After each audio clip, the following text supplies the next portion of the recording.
abanyarwanda ntitubakeneye, abanyarwanda muricana, turazi ko muraba yo je ndiko vuga ko muri abarozi mugaharira, maze igihe ndababwira ko abanyarwanda ari abarozi mugaharira. Banyarwandakazi, reka nongere mbahereza ikaze, reka nongere mbaha ikaze, ntago ari ukubahereza, reka nongere mbaha ikaze aho mugiye murere hirya no hino mu gihugu, abari mu majyepfo, amajyaruguru, iburasirazuba, iburengerazuba, amajyepfo, abari mu mujyi wa Kigali, mwese reka nkomeze kugenda, nkomeze mabwira nti mukomeze kugira ibihe byiza cyane. Namwe abari mu majyaruguru y'u Rwanda reka nkomeze kugenda mabwira nti mukomeze kugenda mugubwa neza cyane. Aracyari ya nshuti yanyu rero MC Matson, intare y'umuryango. Reka nkomeze mabwira nti rero mukomeze kugira ibihe byiza cyane. Rero ntabatindiye, mu by'ukuri ibi bintu bimaze gufata intera ikomeye cyane, kuko abantu bamaze kugenda babona ibintu byinshi bigiye bitandukanye byerekeranye n'imvugo z'urwango ziri kugenda ziva hirya no hino mu bihugu bituranye. Izi mvugo z'urwango ngira ngo mwakunze kugenda muzumva hakurya muri Repubulika ya Demokarasi ya Kongo, ariko ibi ntibyaciriye aho ngaho gutyo gusa. Murabona ko biri kugenda byataka ibihugu bituranye, biri kugenda byataka akarere kose.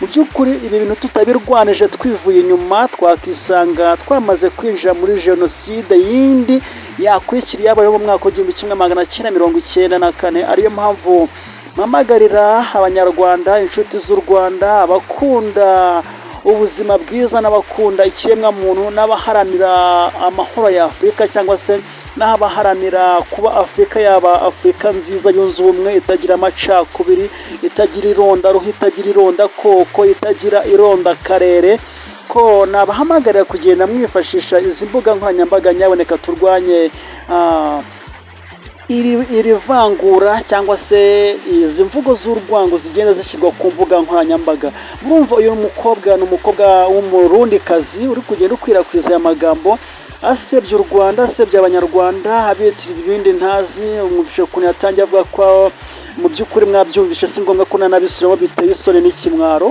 Ibi bintu urumva ko bivuye kurya muri Repubulika ya Demokarasi ya Kongo, bigeze i Burundi, ejo turabyumva n'ahandi, ejo tubyumve n'ahandi. Nyaboneka isi iri kwerekeza ahantu habi cyane, iri kwerekeza ahantu habi cyane. Wowe ukurikiye ikiganiro, reka nkusabe kugira ngo ujye muri komenti umbwire ibi bintu uko ubyumva, umbwire ibi bintu uko ubibona, umbwire utese ibi bintu ngenda bibona gutya, twakora iki? Mu by'ukuri izi mvugo z'urwango tuzihashya duciye hehe, tubigenza gute ko ibintu biri kugenda bifata izindi ntera, biri kugenda byaguka, bigenda hirya no hino bikwirakwira? Ibi bintu uko bigiye kuzatugeza ku rwangano rudasanzwe, bigiye kuzatugeza ku mashyari n'inzangano zidafite aho zatugeza. Afurika yakagombye kuba Afurika yunze ubumwe, yakagombye kuba Afurika irengera ikiremwa muntu, Afurika yishimira uburenganzira bwa muntu. Ariko nanone biragoye kubona imvugo z'urwango zikwirakwizwa. Urabona nk'umukobwa mwiza gutya, usa gutya rwose, wakagombye kuba afite indangagaciro na kirazira zibereye umunyafurika, ahubwo akaba afite amagambo y'urwango n'urukozasoni nk'urunguru.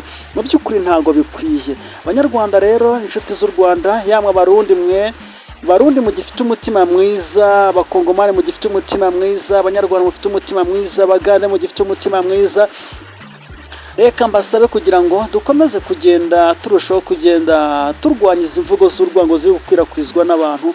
Mu by'ukuri ibi nta hantu byatugeza, ibi nta hantu byatugeza. Ibi ngira ngo ni video iri kugenda ikwirakwizwa ku mbuga nkoranyambaga, ariko n'izindi nyinshi z'abanyarwanda bari hanze y'igihugu, n'izindi ziri hirya no hino. Nshuti bavandimwe, ibi bintu ntibikwiye, ibi bintu ntibikwiye. Jya muri comment, kandi niba utarakora subscribe, ni ukuri kora subscribe kugira ngo twibanire mu muryango mugari wo gukurikirana amakuru hano kuri Matson Entertainment, kugira ngo dukomeze kujya dusangira amakuru meza afite aho yatuvana naho yatugeza. Turushaho kugenda twibanira, twigendanira, twimenyera ya makuru agezweho, amakuru aturuka hakurya muri Repubulika ya Demokarasi ya Kongo ndetse n'ahandi. Kamashimwe ko twabanye, Imana bamugisha.